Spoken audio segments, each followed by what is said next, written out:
જામનગર જિલ્લા પંચાયતની વર્ષ 2025-26 માટેની બજેટ બેઠક આજે ત્રીજી ખાસ સામાન્ય સભા તરીકે યોજાઈ હતી, જેમાં આગામી નાણાકીય વર્ષ માટેનું બજેટ રજૂ કરવામાં આવ્યું અને સાથે સાથે વર્તમાન નાણાકીય વર્ષનું સુધારેલું અંદાજપત્ર પણ રજૂ થયું। જોકે વર્ષોથી જિલ્લા પંચાયતના બજેટમાં કોઈ નોંધપાત્ર બાબત હોતી નથી। આટલો મોટો જિલ્લો હોવા છતાં દર વર્ષે સાવ સાધારણ પ્રકારનું બજેટ રજૂ થતું રહે છે। જિલ્લા પંચાયત પ્રમુખ મેયબેન ગડચરના અધ્યક્ષપદે યોજાયેલી આ બેઠકમાં જાહેર કરવામાં આવ્યું કે ઉઘડતા નાણાકીય વર્ષના પ્રથમ દિવસે જિલ્લા પંચાયત પાસે 6.48 કરોડની સિલક હશે અને વર્ષના અંતે એટલે કે તારીખ 31/3/2026ના દિવસે બંધ સિલક રૂપિયા 2.63 કરોડ રહેશે। જિલ્લા પંચાયત આવક ઓછી મેળવશે, ખર્ચ વધુ કરશે। બજેટમાં કહેવાયું છે કે વર્ષ દરમિયાન સ્વભંડોળની રૂપિયા 5,82,49,000ની આવક થશે। તેની સામે વર્ષ દરમિયાન રૂપિયા 9,67,85,000નો ખર્ચ કરવામાં આવશે। આગામી નાણાકીય વર્ષ દરમિયાન સરકારમાંથી રૂપિયા 346 કરોડ આવવાની ધારણા છે અને તે તમામ રકમ વર્ષ દરમિયાન ખર્ચ કરવામાં આવશે તેવો શાસકોએ દાવો કર્યો છે। વર્તમાન નાણાકીય વર્ષ દરમિયાન તારીખ 31/3/2025 સુધીમાં સરકારમાંથી રૂપિયા 295 કરોડ આવવાની ધારણા વ્યક્ત કરવામાં આવી છે। આગામી નાણાકીય વર્ષ માટે સ્વભંડોળમાંથી વિવિધ કામો માટે નોંધપાત્ર રકમો ફાળવવામાં આવી નથી। એકંદરે સામાન્ય અંદાજપત્ર છે। જિલ્લા પંચાયતના આ બજેટમાં ચેકડેમ રિપેરિંગ અને આરોગ્ય તથા શિક્ષણ સહિતના મહત્વના ક્ષેત્રો માટે સ્વભંડોળની ખૂબ જ સામાન્ય રકમ ફાળવવામાં આવી છે। આ અંગે વિપક્ષના સભ્ય અને ધારાસભ્ય હેમંતભાઈ ખવાએ ખૂબ જ આકરી ટીકાઓ કરી હતી। આ ઉપરાંત જિલ્લા પંચાયતના ઉપપ્રમુખ હસમુખભાઈ કણજારિયાએ બજેટ અંગે આપેલી વિગતો પણ પ્રસ્તુત છે। આજ રોજ જામનગર જિલ્લા પંચાયત ખાતે બજેટ રજૂ કરવામાં આવ્યું।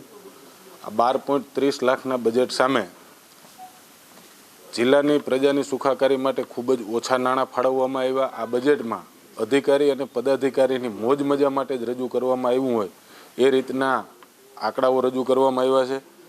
12.30 કરોડના બજેટ સામે આરોગ્ય ક્ષેત્ર માટે માત્ર 60,000 રૂપિયા જેવી મામૂલી રકમ, ખેતીવાડી ક્ષેત્રમાં માત્ર 30,000 રૂપિયા જેવી મામૂલી રકમ, પશુપાલન ક્ષેત્રમાં 1.10 લાખ રૂપિયા જેવી મામૂલી રકમની ફાળવણી કરવામાં આવી છે। ગત વર્ષનું સુધારા બજેટ પણ આજે રજૂ કરવામાં આવ્યું।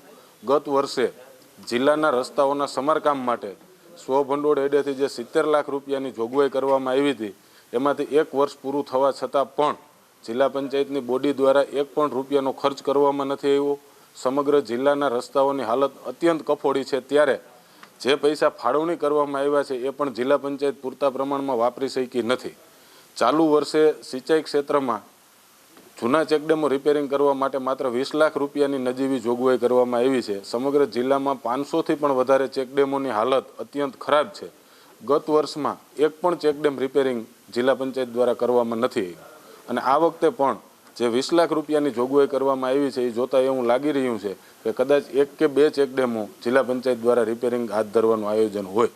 આમ જોવા જઈએ તો અધિકારીઓને અને પદાધિકારીઓને બિલ્ડિંગ મરામત અને બિલ્ડિંગ જાળવણીના નામે લાખો રૂપિયા 50-50 લાખ રૂપિયા બિલ્ડિંગ જાળવણીના નામે ફાળવી દેવામાં આવ્યા છે।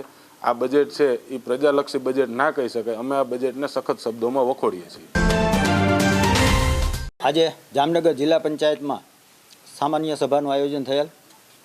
આ આયોજનમાં 15મા નાણાં પંચના કામોને મંજૂરી, અગાઉના સ્ટેમ્પ ડ્યુટી અને વિવિધ યોજનાઓ હેઠળ સૂચવેલા કામોમાં કોઈ ફેરફાર કરવાના થતા હોય તો એ ફેરફાર કરવાના કામો લીધા છે અને ખાસ આ નવા વર્ષનું બજેટ માટેનું આયોજન આ મિટિંગમાં રાખેલ હતું। ખાસ કરીને બજેટની વાત કરીએ તો બજેટમાં વિવિધ શાખાઓના અને નવી યોજનાઓના કામ માટે અલગ અલગ વિભાગોમાં કામની પૈસાની ફાળવણી કરવામાં આવી છે। તેમાંથી અમુક અંશ હું કહું તો ચેકડેમ મરામત માટે 20 લાખ રૂપિયાનું આયોજન રાખ્યું છે। શાળાઓના નવીનીકરણ માટે 50 લાખનું આયોજન રાખ્યું છે। પૂરક પોષક આહાર માટે 4 લાખનું આયોજન કર્યું છે, જે આંગણવાડીઓ માટે દેવામાં આવે છે।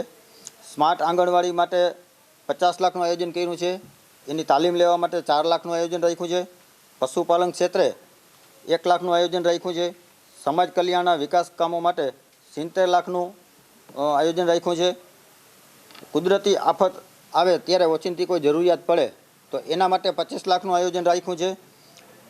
ગ્રામ્ય રસ્તાઓ છે એના મરામત માટે 70 લાખનું આયોજન રાખ્યું છે અને વિકાસના કામો માટે 350 લાખ રૂપિયાની જોગવાઈ માટેનું આજની બજેટમાં આયોજન રાખેલ છે.